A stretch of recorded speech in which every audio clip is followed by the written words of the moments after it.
You're listening to Opinions in Beer. Wow. Put a lot of oxygen into the fermenting yeast. They go aerobic and they start multiplying. Great American Ale Off. Cause of death. Dun dun dun. It tasted worse than Bud Light. Straight up 10.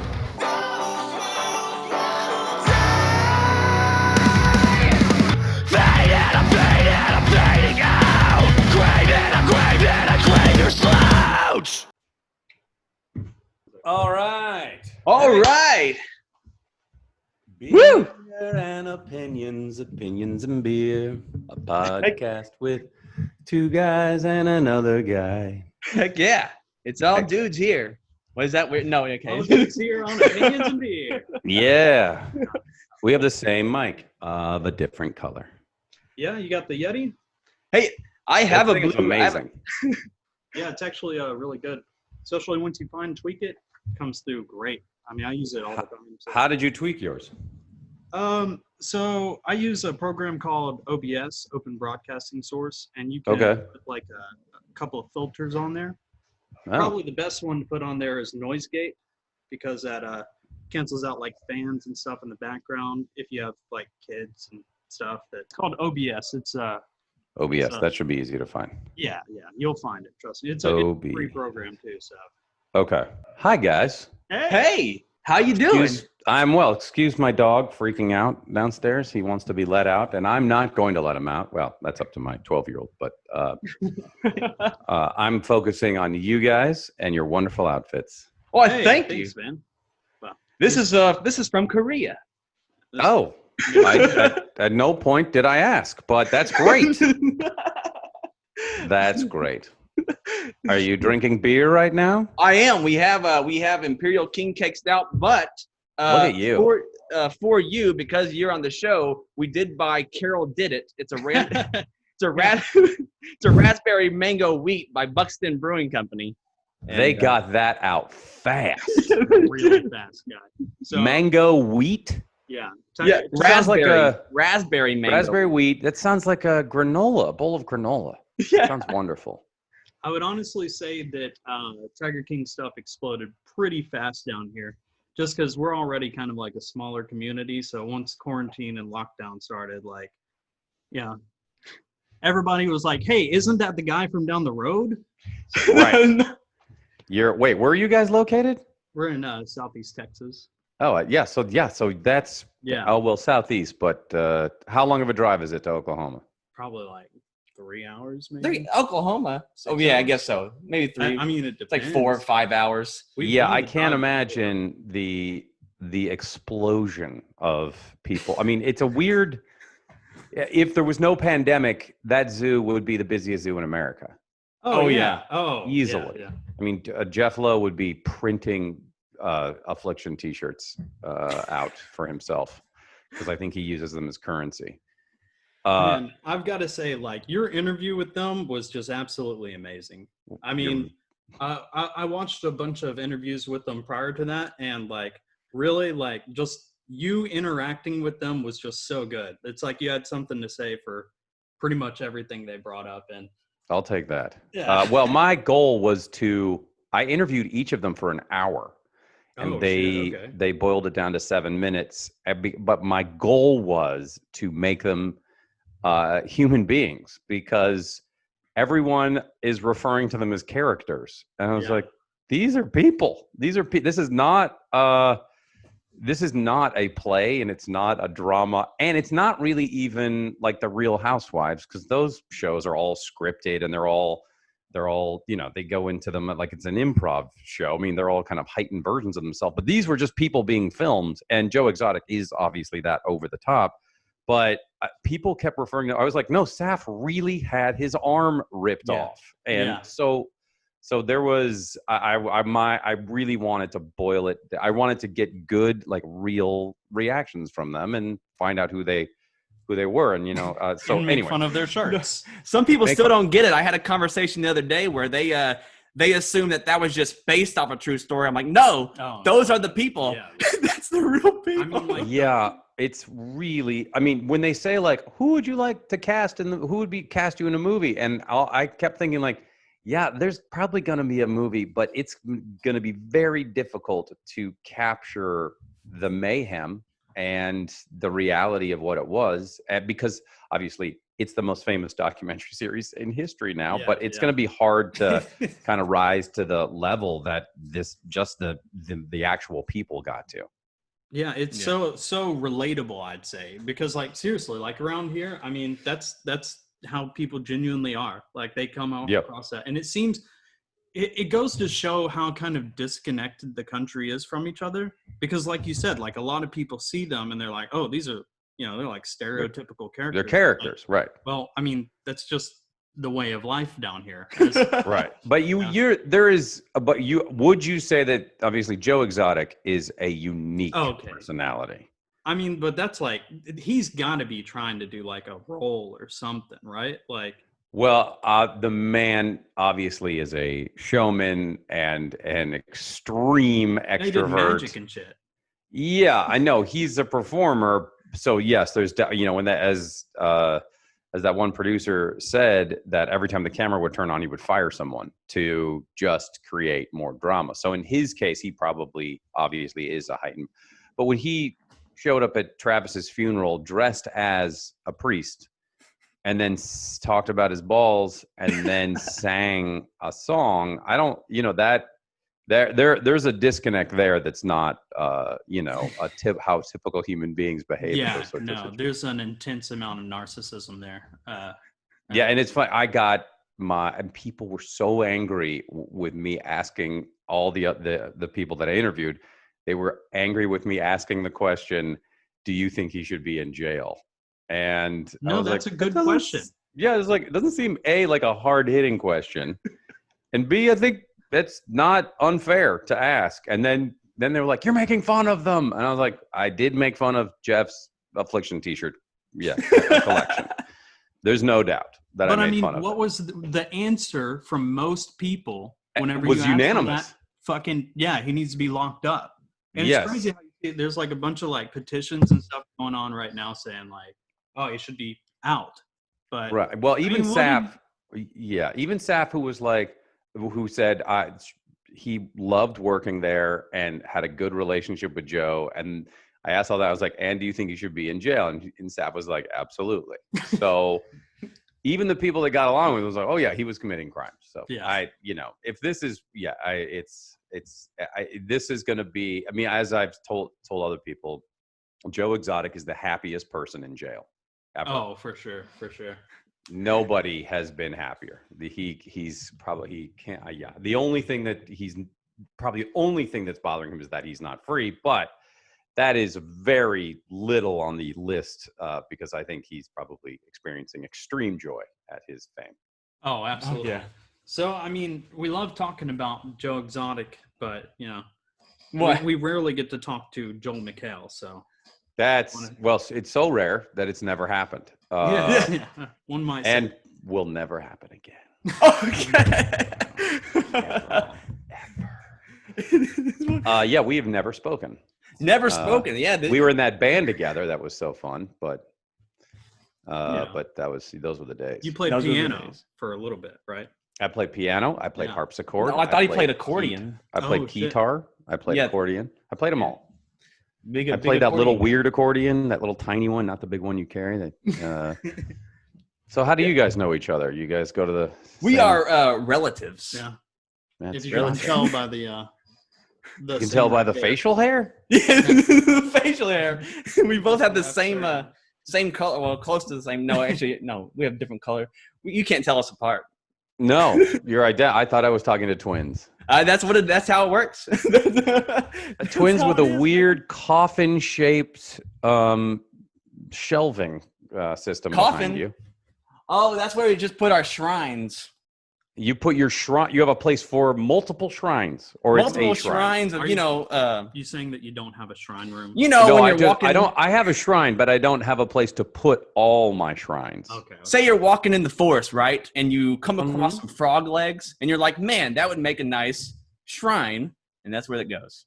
Well, I wouldn't. I think frog legs would be good to add to a shrine, but to create a shrine, out of just frog legs. Well, no, I'm just saying that's an example of one of the shrine pieces. Yeah, you got to build it up like the hay armor. I thought you were saying the frog legs were the shrine as opposed to just being part of a shrine.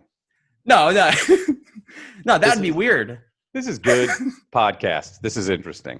Hey, man, thanks. I appreciate it. Even so more what time nice. is it there in East Texas? You guys are on Central It Time? is 12:47. And you got your workouts in before you started drinking? Did you see that? Yeah, I saw you guys on that Peloton. I saw you that. No, okay. It's like, no, You guys he are was literally cycling doing. away. He was like, "Oh, I got to get the nerves out." So he dropped and he did push-ups just to See? get the nerves out. That's what I want. I want to buy a super expensive bike and have someone yell at me to ride it. That's what I want. But So getting back to beer, or yeah, we're a wait, Uganda. what do you guys want to talk? What? We're a Go ahead. Uganda-nominated podcast. You're kidding. No. Congrats. Yeah, man. I don't even know what that is, but that's great. It's cool. It You're is what it huge in is. Uganda, is what you're saying? Oh yeah. We're huge. Congrats. Pretty In big. In Uganda. Pretty Thanks. big in Uganda. We have a cult following there. What's the drunkest you've gotten on during a podcast? Oh man, do we want to tell this story to John? Which McCall? one? Oh, have you already told this story? No. No. Well, I mean, it was kind of live. There's because probably two times. We've done a few interviews where we got a little too drunk. Only one turned out really bad because we got too drunk, and that was with what's his name? What? Oh, the skateboarder, Yeah, skateboarder. Jason Ellis. Jason Ellis. Jason Ellis. Did We had a Jason buddy get that- his lit? Huh? Was Jason drunk? No. We had a buddy, and we will never invite a guest buddy ever again. And, Oh, yeah. So he's an enabler. He was like, it's party time. well, yeah. I think his friend just died from like a heroin overdose, and he was Oh, just like jeez. depressed. He kept There you asking go. Jason Ellis if he could jump off of his roof. Yeah. I don't know why that He was was like- a turn on. Really? Jason Ellis, but And he was just like, "Hey, Jason, if you keep working at it, you'll be a good skateboarder." He just didn't know. He just didn't know who Jason Ellis was. He was wasn't just taunting him. No, he's just really No, stupid. no, you Well, who didn't. did your friend Yeah. think you had on? You just had some guy who kind of learned how to know how to skateboard, not an expert. Well, he thought he was like, Professional. "Who is that? That's just Tony Hawk's friend. We don't know who that is. That's just Tony Hawk's friend." And then you should have said, "Yeah, we got Tony Hawk's friend." Yeah, exactly. So let's show some respect. Show some respect. I shot a little thing with Tony Hawk for a while back, and he's the nicest man, and his wife is incredibly nice. Yeah. And we were in this little park, and he decided to skate from the set back to the trailer. And as you know, if you're a very skilled skateboarder, you can do that. But he decided that he would just put 2 feet on the front of the board and ride all the way Oh, back shit. just on 2 wheels. And I'll never forget, as he's just zipping down this thing, going pretty fast, one of the PAs goes, hey, be careful. And I was like, Tony Hawk? Tony Hawk, you're yelling at. Yeah, I think he's got this one. Yeah, you just Off told a the 50-year-old 900. man to stop skateboarding in the park. The guy who's the most famous skateboarder on the planet. But whatever, it's fine. Yeah, That's pretty funny. Made me That's very actually happy. really So cool. you got so drunk that was Ellis pissed? Oh yeah. Yeah, he wasn't happy. Yeah. Well, I mean, like the guy got so drunk, I kind of had to like strong arm him away. And while that was going That's a on, podcast. Yeah, dude, it's So you manhandled your friend. Yes, and that interaction, he was like, "What the fuck's going on?" And he was like, "See you guys." yeah, He was like, kind of dumped after. That, Was which, he like I don't in blame studio him. with you? What's Huh? that? Was he in studio? No, he wasn't. No, he's kind of doing a Skype call. I want to say. Yeah, it was like Skype. Okay. So he was just like, I'm out. And he walked Yeah, and then away. he talked about it for about 30 minutes the next day and just kind of shat on us. Well, he didn't shat on yeah, on air. So, He didn't shit on us, but his co-host shit on us. So how about this? You asked Okay. us about our worst interview and our worst drunken time. What about yourself? What's your worst drunken time and what's your worst interview? Well, I'm not really a interviewer. Okay. But I have interviewed people. I'm trying to think the worst. Yeah, I don't have like I was never a traditional talk show host where I would have guests. I guess now on Ken and My's podcast, Yeah, we have your guests, but we know all the guests. Well, I would say, okay, so I was on the Match Game with the amazing Alec Baldwin, and this isn't a great drunk story, but they Well, it's better than ours already. well, there was less manhandling and less I don't know, probably more out of impressions. shape feelings. No, I had never been on, and they were like, it's the evening, and they want the celebrities to feel good and loosen up. And they were like, would you like some wine? And I was like, absolutely.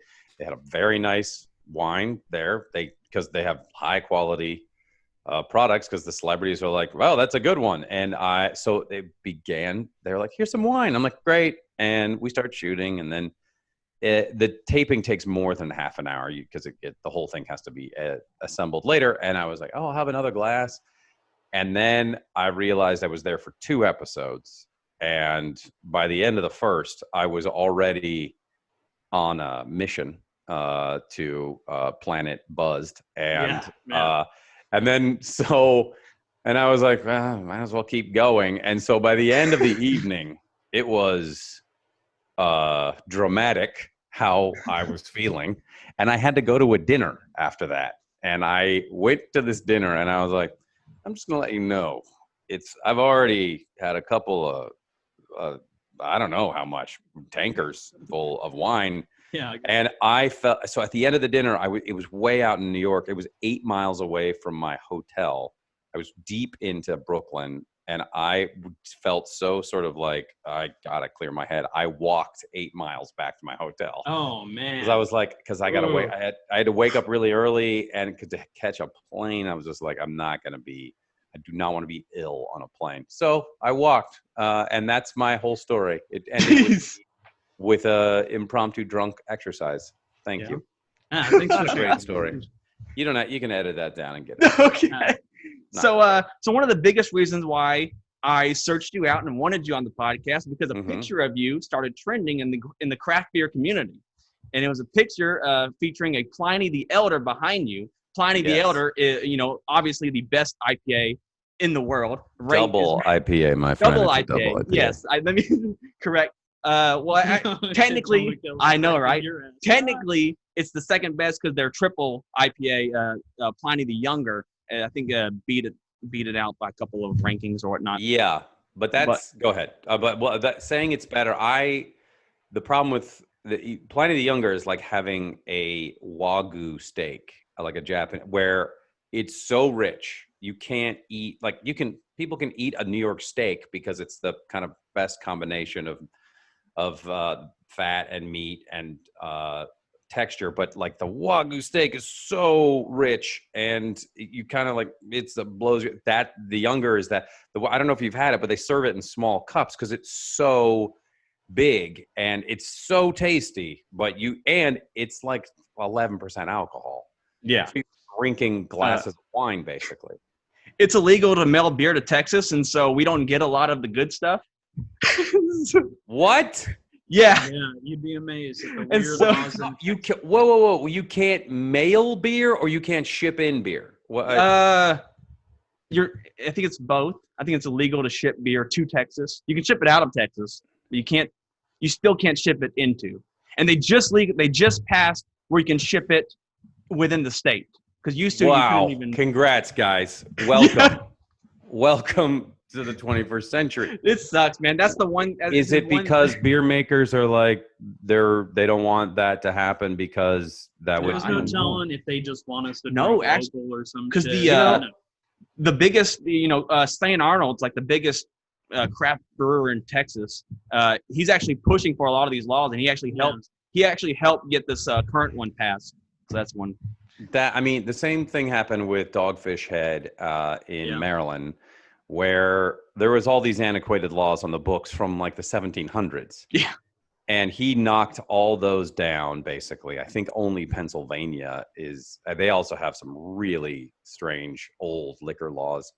But the Dogfish Head guy, he got rid of them, basically, and became the hero of beer for the East Coast. But I like hearing that, Texas constantly talks about, they're like, we're independent, we're our own country, we have a lot of independent beer companies. Well, yeah, but you There's hear people all that this stuff think- about how like, oh, we're rebels, and it's like, yeah, we can't have beer mailed to us. Yeah. Well, the problem is So- we've got a lot of like super staunch old conservatives in power, and Right. that's all. But you go like, all right, so you got They these. want us to go to church every single day, etc.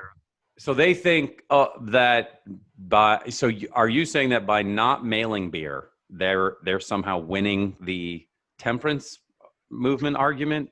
Because all you would do is just go buy regular Texas beer. It just seems like a loophole that would be very Exactly. I feel like it might be in place to Well, force us to buy locally or And- something Yeah. like that. Like, That on the makes flip side, though, being friends with I don't know if you remember John from Texas Big Beer, who had a brewery Yeah, over in yeah, Buna. Oh, I remember John. No, Thank you. in general, Of course. Texas Big Beer in Buna. He was just making a statement that like a lot of these laws are kind of paid and bought by Big beer company. Budweiser and Yeah. by Budweiser and stuff to stop the sale and distribution of more craft beer coming into the state. Oh yeah, they're terrified. I would agree with that. That's probably the best reason. No, they're terrified because their bottom line has been eaten into by all this independent beer. And I mean, God, this is why America is so great already. Because we can make our own alcohol. And we are in beer heaven. We're in beer. We never dreamt of a time that beer would be this good, because our dads growing up had like 3 choices. And once in a while they would be like, I bought a Chimay. And, like, I don't even know what this is. It says Chimay. Like, but now we live in beer. I mean, we've never had better beer, and we've never had a better selection. When they look back on however this country ends, which will never end, but when they look back on this age, they're going to be like, you would not believe what these people drank. It was just the most wonderful time. Yeah, we've done episodes based on, because we get some imports from overseas and whatnot. Yeah, and we've tried some of the traditional like German beers. Yeah, and and stuff like that. And the way that they have things set up over there is you are, as a crafter, you're forced to brew a certain way. So a lot of people after market are adding in like syrups, like Sprite, Coke. Like this one German lady I was talking to not long ago was saying that that's exactly what they do is they have their beer and then they're like, oh yeah, a Coke and beer. You've never heard of that? Like everybody drinks that. It's like, but it's because their normal like beers are just so, I don't know, bland. Yeah, like they have. Oh, that's a good thing I would love to learn more about that. And I am Yeah, it's not really kidding. interesting. I mean, it is interesting that American, a craft beer it was invented in America in the last, I like to think it started with Red Hook up in Seattle, my hometown. And but they really did I remember, in the early 90s starting to drink it and going like, wait a minute, what is this wonderful thing? Or Hales Ale was the same. They're not as prominent still, but it's great that I think there were rules like that, but Europe is still, like, someone sent me like, this is the finest, I forget what it's called, but they had a hard time getting it, and they gave it to me. I can't remember. It always was competing with Pliny, and then I had it, and I was like, oh, it's fine. And so that shows you my bias. But think about walking to I don't know what your grocery stores are there if you're in a dry county or something, but think about like when you walk into a grocery store and you see the beer selection in any grocery store now. It's even like what you would think to be the blandest of grocery stores, you still can find great stuff. For the most part. For the most part. For the most part. So here's a good question for you then. What was like your first like introductionary like craft beer that you tried that kind of like sparked your interest in it? I think it was Red Hook. That was the first time I started drinking that kind of beer. And then Seattle was, I think they were definitely ahead of the curve as far as beer. We were drinking there was a lot of independent breweries, and they exploded. And I think for a long time, Pike Place, that was the Pike Place Brewery, Pike Place Market brewery. They had an IPA that I was just like, this is my favorite beer on the planet. That was a while. And that was always in the grocery store. It's still there. The brewery's still there. I think they make great beer. But now, boy, you can't walk 2 feet in Seattle without hitting a brewery. Oh yeah. And like now there's a thing called Cloudburst that I love there. I think some of the finest beer on the planet is Georgetown Brewery. They make Manny's Pale Ale and Lucille IPA, and all their beers are named after characters from Point Break. And they've been around for a while, and they were not bottling it until last year. So it was only growlers. And I would go up and visit my parents or my mother-in-law, and it was this great tradition of going to Georgetown Brewing and just standing in line with your growlers, and then you'd get them and then go sit in a boat. And so I could, so there was just I went from the 90s all the way up into, I don't know, I started doing the Georgetown thing in 2009 or something. They've been around for a while. Now, so are you an IPA guy? Yeah, and I know that now. I love how IPAs are not in fashion anymore. It's become the buttery Chardonnay of the business, which I'm just like, nope, it's just good. And I'm still not convinced on the sours. There's a Russian River Brewing sour that I actually like, which is made in a Chardonnay barrel. But I'm still not. I love the innovation, and I think keeping it going is just keep trying. But right now, that's what I choose.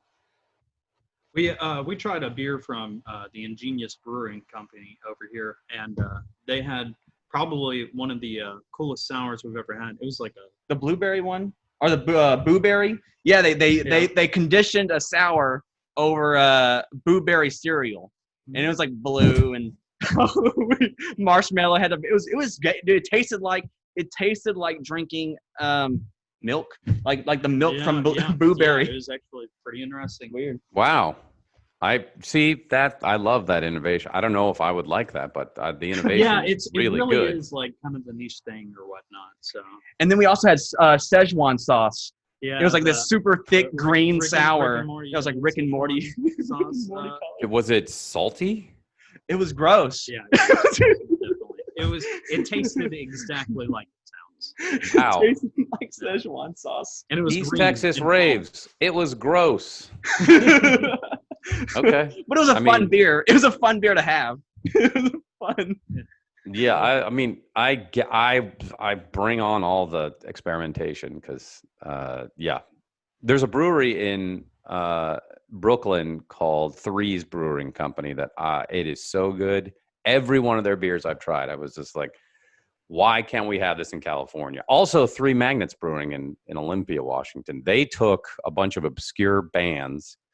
They weren't obscure, but they didn't hit as big as Nirvana and Soundgarden and Pearl Jam. And they made all these beers for like themed from these bands. And I started collecting that. And so I love the whole world of it. Yeah. My wife loves it. Just beer bottles everywhere. Just everywhere. Literally. See, that's our Really problem. great. For a while, we kept stockpiling like all the empty beers that we had tried. My wife threw them away. Oh, yeah.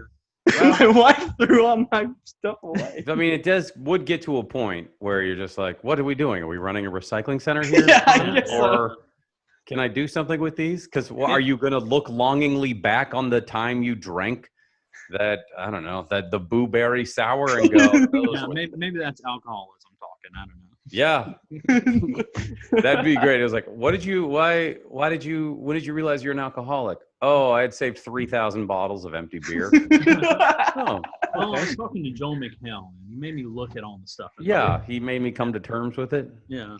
I was saving them in hopes a sip was left. I'm sure that would be a very good sip after it sat there and open. Just the bottom of it. It's helped to get through the quarantine stuff. So I have to make sure I'm not off schedule here. What is your schedule, by the way? I have another. Let's see. I have an interview at 11:30. Okay. And so and I should, take 5 minutes before that so I can relieve myself. Yeah. I'm a 48-year-old man who is constantly peeing. Okay. So anyway, So you want to get into some of your work? let's get recent into work some of then? my work. This is Yes. interesting. Oh, Or yeah. we can just talk about beer because that's something else I love. Hey, we actually don't mind Yeah, have you had doing that as have you had McKellar? Which is Yes, out of yes. Denmark. We've actually had McKellar on the show. I had to go to New Orleans. I had to go to Louisiana to buy it though, because they bring it in over because there. they won't He's got to go pick up fucking those- mail it to Texas. No, we got to go pick them up. McKellar's He's gotten great. some from Florida as well, so it's cool to get some here and there. Why don't you guys break these laws down? Why don't you do something about it? I thought about it. I think about it all the time. You should find out what the laws are, get into it, call a couple of breweries and go, hey, we're trying to knock this law down. I wonder So- if Dan Crenshaw. No, I don't know what he's doing. I just want to know, like, if you knock this law down, you're like, well, we knocked it down and all Texas beer stopped. Yeah, we ruined the whole market because they began. I mean, there's really no excuse for him to be doing this shit. It really is. Yeah. no. It just sounds like it's old. So I do have a bunch of random questions I want to throw at you before we. Let's continue. hear them. Okay. Yeah. So- quick fire. Is Joe McHale a cornhole champion? I am. Yes, definitely. For that one camp out, yes, I won. My friend Molly and I were teammates, and we won in a big way. Awesome. That's awesome. My kids and I love the cornhole, and I feel, and I like now because of watching ESPN is now the greatest. I love it so much because they're just showing reruns of cornhole championships and axe throwing. And so I thought they need to combine those definitely. And then yesterday, no joke, and it didn't seem like that much of a joke, but it was slippery stair competition on ESPN where they have basically a flight of stairs that's ice and kids, like young kids in full, helmets and stuff. They're trying to get up the stairs, and whichever team gets up first wins. And I was just like, we live in a glorious time. Really worried for a second there.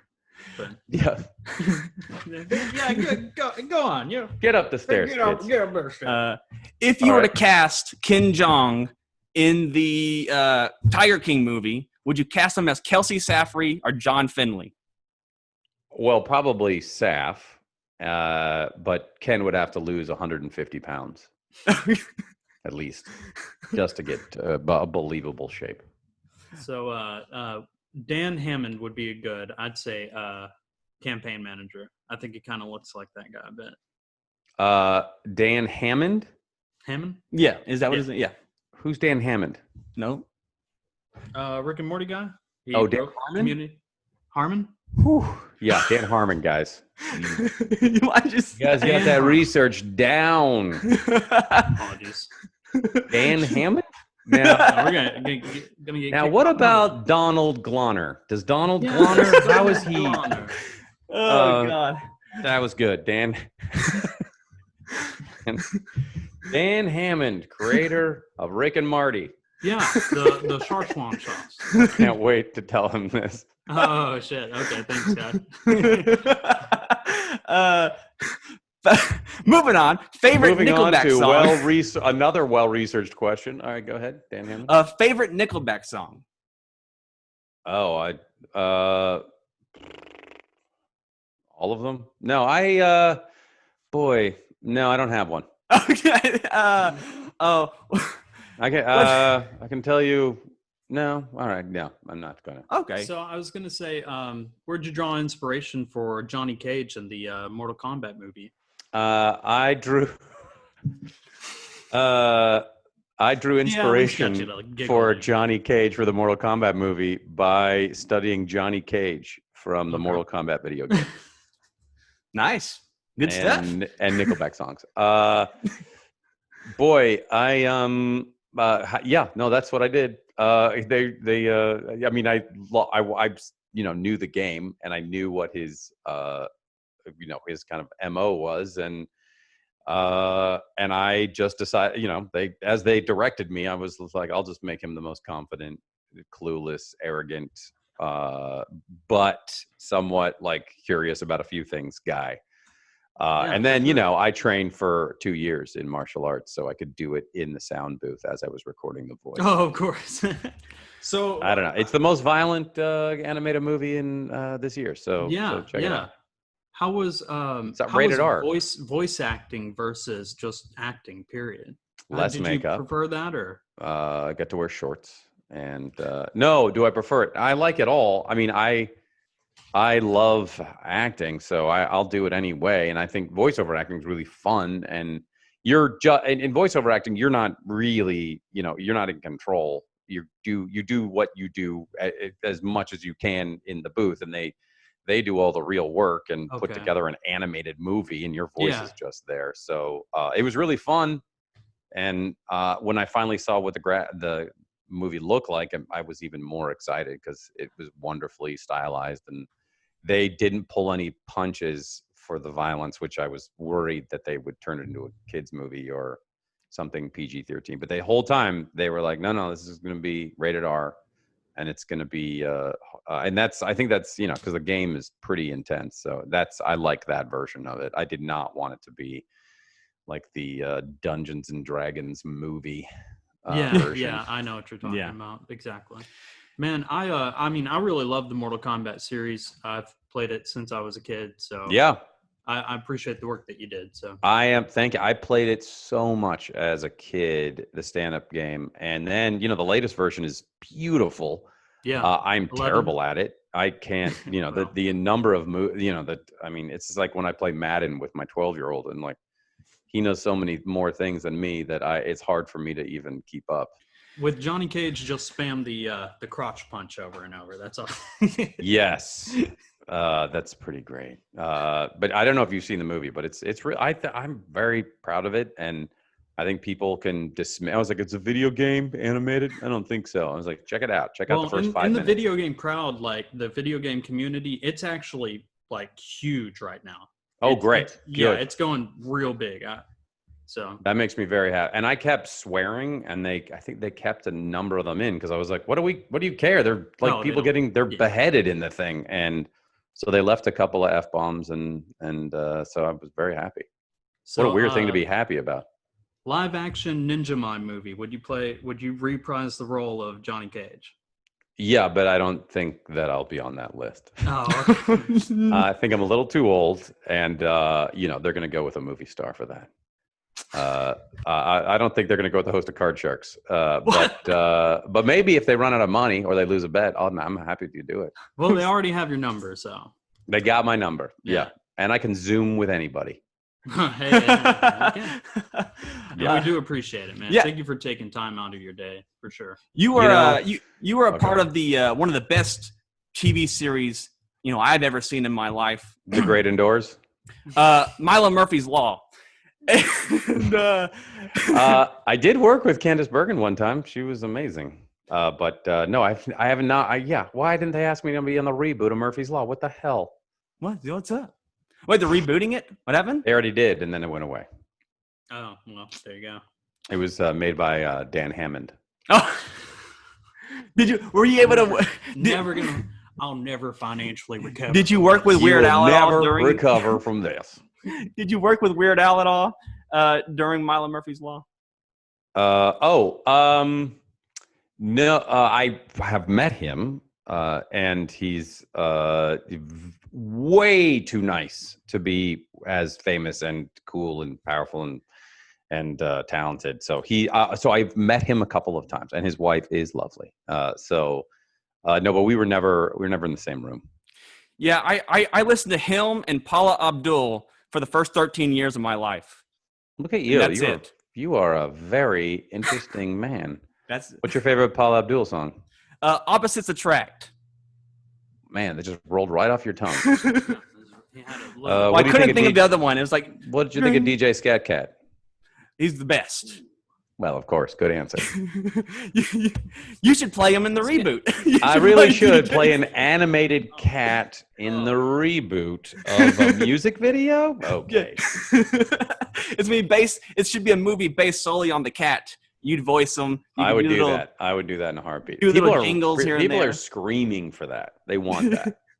They definitely are asking for that. So a while back, it was what, last year you were also in the Fortnite Pro-Am, right? Is that Yeah, I correct? did that the last 2 years in a row. 2 Poorly. years. Okay. Cool. So- I was really bad at it. My kids, they're very good at it. And I would play with them. And my older kid was like, Dad, look, I'm not that great at Fortnite, but you are terrible. And so it was like this weird coach. Like he was like, but he was using tough love on me. He'd be like, then they were giving me, I was like, so when I get in the game, and then they saw the list of players and they were just like, you don't have a chance. I was like, so what should I do? And I was like, they're like, hide, just hide as long as you can. But you could see that it was like, I don't know how to describe it, like some private in a war who did not have enough. Like in World War I, they were just throwing bodies, and they like people who had 2 weeks of training, just like, get in there, and they were like, oh boy, this guy, he's so dead. He doesn't know what he's saying. He's dead. All right, next guy. So I killed a person. I killed someone in the first one, and they were so relieved. They were like, hey, you didn't embarrass us. And I'm yeah, like, it "You're wasn't welcome." too bad. Yeah, and so yeah, it was really fun. I love the game. Is so popular, it's crazy. And now, of course, video games never been more popular in the history of the planet. So I've got 2 more things I just want to get out real quick. 11:17. I should leave in about 5 minutes. 5 minutes, okay. All right, So you once you're a beer guy, so you know that certain I better be. styles. I'm on the beer podcast. So you know that certain styles age poorly, right? Yeah, Well, lagers. there's a story that says that you once traded a 2-year-old IPA for beers at a brewery. You've traded a 2-year-old Pliny the Elder to this beer. It was amongst the picture that was trending in the craft beer community. And they're like, yeah, he's a cool guy. We traded some beers from my brewery, but he sent me a 2-year-old Pliny. what? I don't even remember this. When was this? Well, he didn't say when. He just said you did it. What brewery? He didn't say that either. So maybe he's just talking random. Yeah, this is, well, you've got your facts all down, officer. Well, no, I'm asking you for the facts. Oh, I don't remember this. Okay. So I've given a lot of beer away. And so it sounds like he was upset. I would love to know who it was. But yeah, I don't remember it really. Let's do this again. And you talk to the guy and we'll get him on. We'll have him on together and we'll talk about it. Yeah. What I'll do is I plan on posting this in that form, and he can see that. Tell him, and then go like, "This guy doesn't even remember me. What a jerk!" I agree. First he sent me a 2-year-old beer, and then He sent me a 2-year-old beer. mine. Yeah. No, I have found with Pliny though. I know that Pliny's like drink it fast, drink it fresh, hops die or whatever. And I have had older ones, and they're pretty damn good. Well, you know You'll never know IPAs. because I can't mail it to you. Yeah, true. Yeah. Hey, if you label it as essential oils, you can. Oh yeah. But It is when an you mail essential it, oil. that's the loop. What were you going to say about IPAs? Oh, IPAs originally were made Right. that way to lose because it was to survive the shipment to India, right? Yeah, So- that's right. Thank God for England's occupation of India. It born a great beer. Sorry, India. No. That's exactly right. Because when they put it in the barrels, it was unfinished and it finished around the Horn of Africa. Yeah. And when it got there, they had something brand new and way more alcoholic. Yeah. So I think that's probably the biggest thing, though, is like with current IPAs, they don't really hit them that high for the aging process to really just you don't lose the hops back then as you That do makes- now. makes sense. 'Cause I think IPAs have to be like 18% to age or something crazy Oh, like that. for real? Yeah, 18 Oh, or shit. Yeah. When does it become barley wine? When does it technically stop being beer? I think it's a whole different style in general. That's all. Yeah, I just remember going like having my first barley wine. It was 14%, and I was like, "This is." Jeez. Yeah. Barley wines are big beer, man. So besides the number 1 or number 2 IPA in the world, are there any IPAs that you personally would recommend? No, I think Three's Brewery in Brooklyn is outstanding. I think Three Magnets. I like the word three in my beers. Three Magnet Brewery in Olympia, Washington, and then Cloudburst, and of course Georgetown Brewing, which I've already mentioned up in Seattle. You can clearly tell I enjoy Seattle beers. I drink a lot when I'm there. Let's see. I don't know what happened. No, I don't like that beer. Well, I have already said Mikkeller. I love. I'm trying to think of what's in my fridge right now. Oh, I love that Sexual Chocolate by Foothills Brewery. That stuff is great. Foothills is really good brewing. I still love Dogfish Head. The 60-minute IPA is wonderfly balanced, and you can get that almost anywhere now. Thank God. Yeah, it's pretty localized here too. But whenever I do stand up, I always include in my rider that like you have to get a local 6-pack of beer and an IPA, and I've learned about a lot of great beer that way. Man, that's interesting. That's awesome. Fucking cool. Yeah. So I have one more actual question before we trail off. What is the initiation process like for joining the Illuminati? Oh, it's very hard. First of all, you have to make like 30 or 40 tiny incisions on your forearms, and then they have to. Then you take like a. You know what a cornichon pickle is? The little French pickles. Oh yeah. Yeah, you got to rub those all over those incisions. Then you put together like a pretty traditional resume with a cover letter, and where it says education, you say the School of Life, and so that's part of it. And then after that, then you mail that off to the Illuminati is located, as you probably know, in North Dakota, where they have a lot of it's easy for businesses to be there. Well, there is a portal. There's a portal in Georgia at the Georgia Grindstone. So that's bullshit. And then after that, you have to get footage of you hunting a human being. Well, that's legit. That is really facts. The last part is, obviously the most involved. Most involving, definitely. Yeah. I just, I had a feeling ever since I seen you and, Ken Jeong became friends. And I know Ken Jeong, a part of the Hangover series, is definitely Illuminati. And so, definitely. Yeah, we're all, yes, thank God. When we became friends, you mean 11 years ago when we met? Yes. Yeah. Yes. Yeah, that's, yeah. Well, I noticed you started growing your hair out, too, from Spider-Man 2. And since then, I have not touched it since 2005. It is slow going. And I felt like that was a big Illuminati decision on their part. Yeah, it sucks because I have no choice. Like what I'm wearing, what I'm sitting in, whatever this thing is behind me, I have no choice. Man, there's a guy right here ready to kill me inside of here. He's just gonna pop out anytime. Stay in there, Bill. But guys, I have to go. I understand. This was too much fun. As God. Yeah, it was too much fun. I did that as well. So, but why don't you tell me before I leave what top 2 beers right now? I don't know if I can get them in California, but what is the thing? If it somehow magically could be transported to my home, what should I get? Jesus. Okay, Jabberwocky by Lone Pipe Brewing Company is one of the best IPAs that we've had on the show. Okay. Yeah, if you like IPAs, you'll like Jabberwocky. Yeah. Okay. Good. Jabberwocky's a solid one, and then we drink a lot of seasonal beer, so I got to think of something that can be. I was going to say Lone Pint. Lone Pipe. Wait, hold on. Lone Pint. Lone Pint. Okay. Pint Jabberwocky beer. Okay. And what's the other one? And I was gonna say the Dragon's Milk.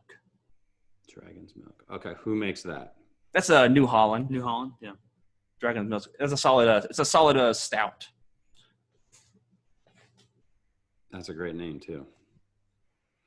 That's a pretty popular one too. Dragon's Milk. That was really popular. I know last year.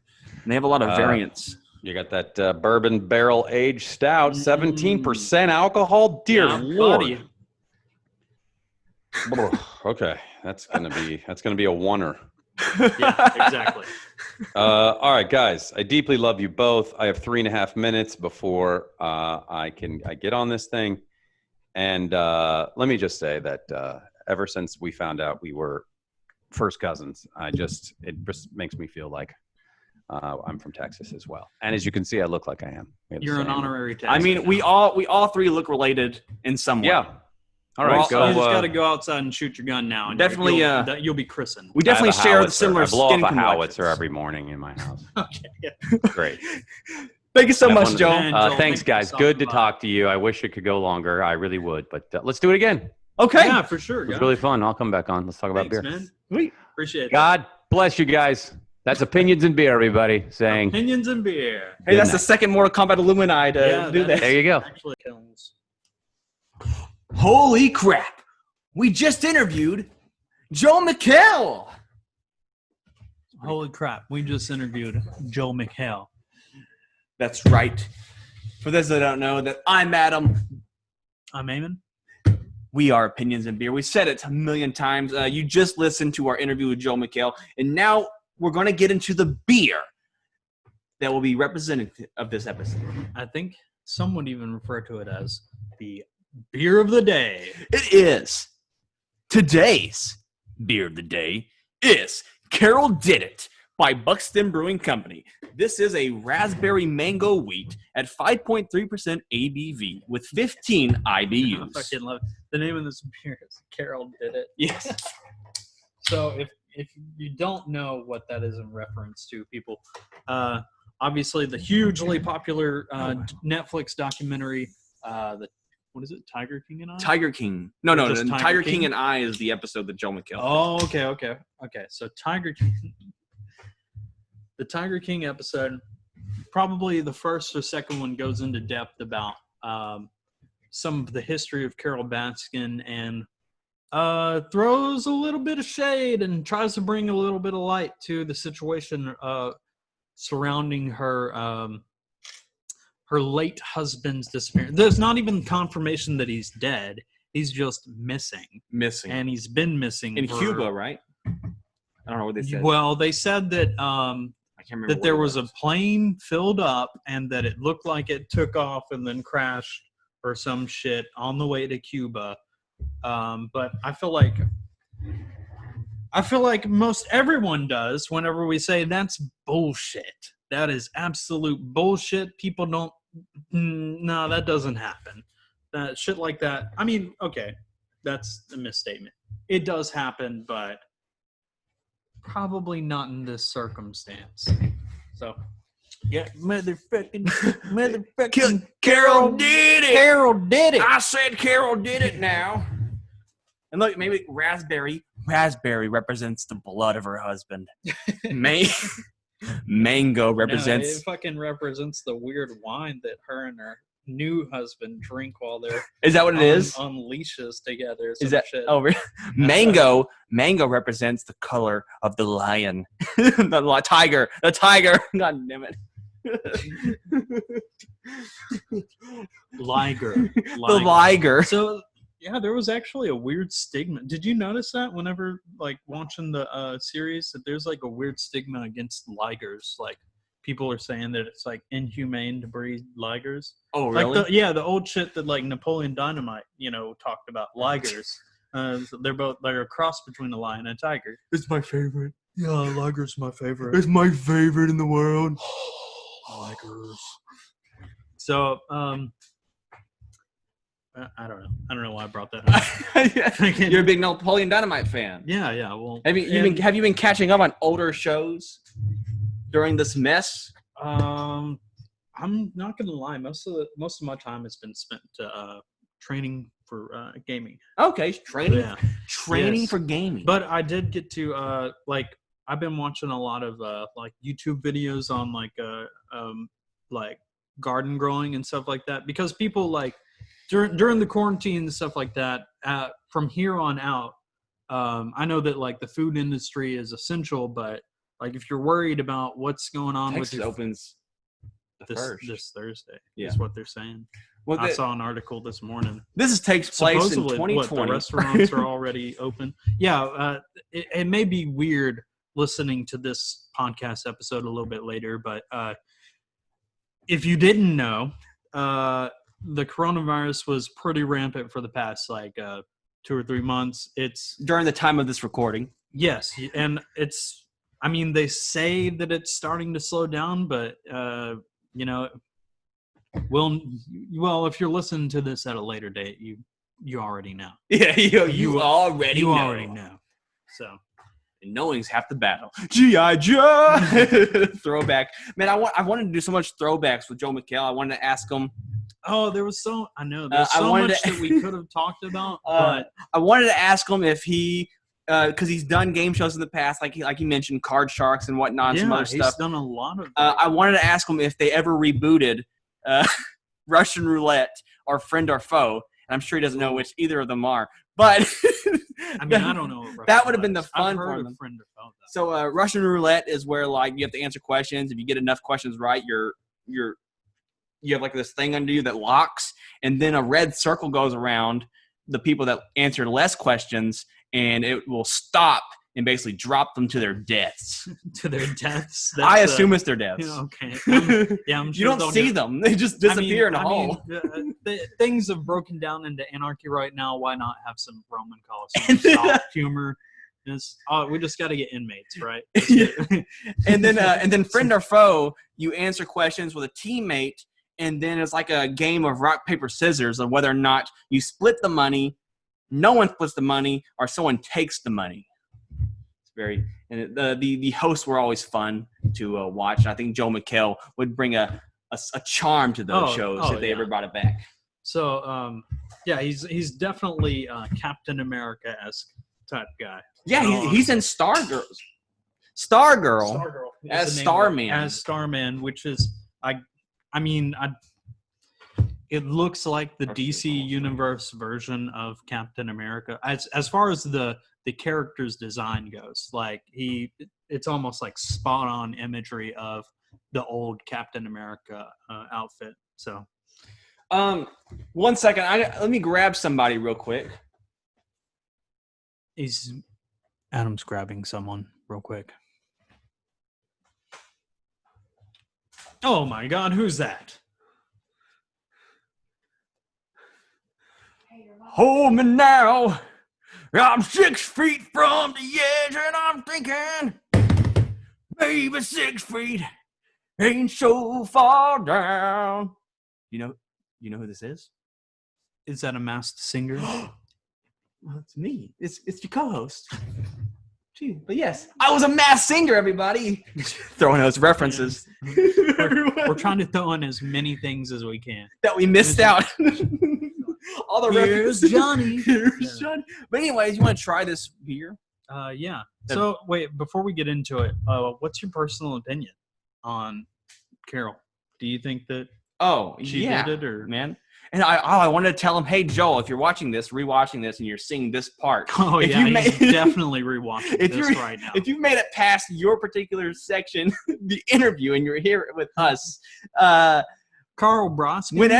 Whenever you film, and I know you're going to be the creator of it, you have to be. Whenever you film a Tiger King movie, please consider casting Jan Broberg as Carol Baskins. I really think she would. I think she'd do it. Kind of look like a. And I think she would do. No, she's a nominated fucking award-winning artist. So yeah, she's an actor, and I think it'd be.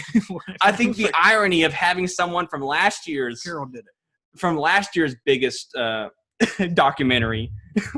Yeah, like Netflix style. Yeah, that'd be crazy. So I'm gonna try this beer. He just took a sip. I did. It's actually very like the wheat is coming through good, but I didn't realize that you said this was a wheat ale or whatever. And raspberry mango. It's definitely a nice I like the coloration. The problem with wheat beers is the wheat is almost always too overpowering, way too overpowering. And it's built fulling, huh? It's so filling. Yeah, super, super duper filling. It always tastes like bread. It's like wheat beers always taste like wheat. Like super wheaty. The flavor from the wheat really really takes away Yeah, the other flavors. I'm trying to think of a good symbiote. I liked how you built that up. It was like symbiote. power up. Okay. It was symbiotic. It's very symbiotic in the beer, and it strips some of the flavors that will come from the raspberry or mango. Out of raspberry and mango, which one are you pulling from this beer? I mean, I'm gonna be honest. I do taste a little in the aftertaste. I'm tasting some of the raspberry. I'm not well. I got the mango too. It's got both raspberry and mango, so that's hard to do, especially in a wheat beer because there's also a whole lot of weed in it. So I like how the coloration is it's like a slight pinkish color. It's like an orange pinkish color. That of mango. I mean, it's hard. Well, okay. If I look at it like this, it doesn't look nearly as pink. That's what I'm looking at through these shades. I'm saying, I got glasses on. For me, it's orange, but it does have a tint of like that, like pink purple, like raspberry, like the raspberry color. So it makes you wonder how much they funneled in of the raspberry and mango test. So it's rated 15 IBUs. Again, I'm having some problems today, You are. my guy. 15 IBUs. Yeah, so very low hops, and you don't taste any hops in this one. It's a very smooth, clean beer finish taste. Mm-hmm. It's there's no hops on the tongue at all. I don't even know why even. Yeah, no, like for real. Like usually these types of beers have a super strong aftertaste and a super strong taste, just period. And because of that, like it makes me like not a huge fan of wheat beers. And I'm not gonna lie, this isn't really changing my opinion on Yeah, that. no. But like it isn't bad in comparison to a lot of the other beers. So Yeah, you know what, Buxton Carol beer. Buxton makes a good beer. You know, they make really good beer, but they're a newer brewery. And so they have some beer styles they haven't really quite perfected yet, and that's nothing on them. But this particular beer, I may give maybe a 5 out of 10. See, and that's It's the not thing. bad. Like, It's okay, smooth. personal preference, like it's not high up there. It's probably, for me, like it's similar, like 4 or 5. Yeah. I'll say 4.5 on the taste scale that Hey. I enjoy. But like overall, I'm gonna rank it probably a 6.5 because the process in brewing this and getting that flavor to come through in a wheat beer is not an easy thing to do. Like it really isn't. So I do have. Let's go ahead and I have one can of this left. I want to go ahead and do a try of this. This is their slow. It released the same time as Carol did it. and this is what you said, Buxton Brewery? This is Buxton again in Nederland, Texas. Buxton Brewing. This is slow drip stout, coffee stout. Now the title of this episode will be Carol Did It, but we will review this beer. This slow drip coffee stout is 9% in alcohol by volume with 44 IBUs. This was brewed with coffee from a local coffee source in Nederland, Texas. So it's brewed on top. So Walmart? Nah. Nederland, they have like a coffee shop or something. Do they? I think Nederland has a coffee shop. It's kind of like a lot of these coffee shops. I don't know how they're doing it, but they get a lot of their own. They're like making their own grounds. It's very odd. Like Reverend Coffee in town, they have their own grounds they sell. Reverend Coffee in town. Where's that? It's like next to Ace Hardware. Oh yeah. I Yeah, know they make their own. I don't know where they get it. They have their own coffee though. Well, they grow it. Do they grow it? They grow it, Where? and then they make it. Where are they growing this coffee? How do you grow? How do you grow coffee? Watch some Coffee YouTube beans? videos. Yeah, You have to grow coffee beans. You have to grow a lot of coffee beans, huh? A farm of it? Maybe somewhere. I don't know. Maybe we should talk to Yeah. the coffee people, We the should local interview- coffee people, Yeah. and ask about. Because I mean, like, I know it's not beer, but Yeah. I mean, we can't deny that a good portion of the craft community right now inject coffee into Yeah, their they do. beers anyways. So I mean, if you're trying to like come up with your own home brew or craft brew, why not try and do, locally bought or locally farmed coffee as well? It sounds to me pretty cool. So let's try this here. Coffee Okay. stout. All right. And you said this is a 9% slow drip coffee stout, 44 IBUs. Ooh, okay.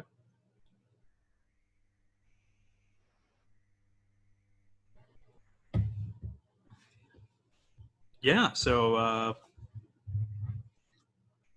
it's probably one of the coffeeiest coffee stouts Yes. I've ever had. Like, and that's not an exaggeration. Like It tastes like black coffee. exactly. It Like tastes like most black most coffee. of these beers are coffee are like stouts or porters with a strong hint of like old coffee. But this straight up tastes just like coffee. Like, Yeah, man, this one for me, and I'm a sucker for these coffee beers, and obviously me and Eamon, I don't know if Eamon shares the same sentiment as I do well, I love coffee. of coffee, but I don't know if he shares the same sentiment with coffee beers though. So I'd actually kind of like to promote a weird thing that I found at the store there. Okay. Because because of quarantine, I haven't been able to get out to like the beer stores as much. So we've been kind of getting a little bit more liquor. All of Texas, it's kind of crazy. Supposedly this is like the most liquor that's ever been sold in Texas is going on right now. So one of the ones I'd like to show is a new limited edition Jameson. It's actually a cold brew coffee. Really? Jameson with it's like and as soon as I tasted it, I was like, dude, this tastes like a fucking craft beer because it tastes like a bourbon barrel aged stout because it's got oak flavors and it's got dark chocolate and the cold brew coffee. So it's like, that's like 3/4 of the beers that we've tried, the stouts anyways, that we've tried. So that's a good one to look into.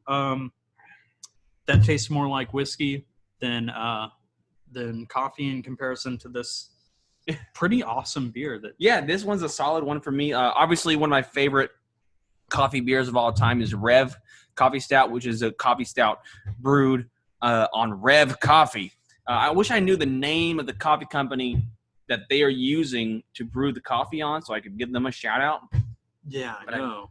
But this is really good. The IBU is at 44. What's weird is that the coffee is standing out a little more than Beer. Like I don't taste Than beer beer. at all. It tastes like they put. What's coffee weird in is it. though the coffee in a IBUs, can, but- the IBUs are 44. Where Rev wasn't there. I think their IBUs were like 200 or something. Something 200. insane, right? It's like some crazy.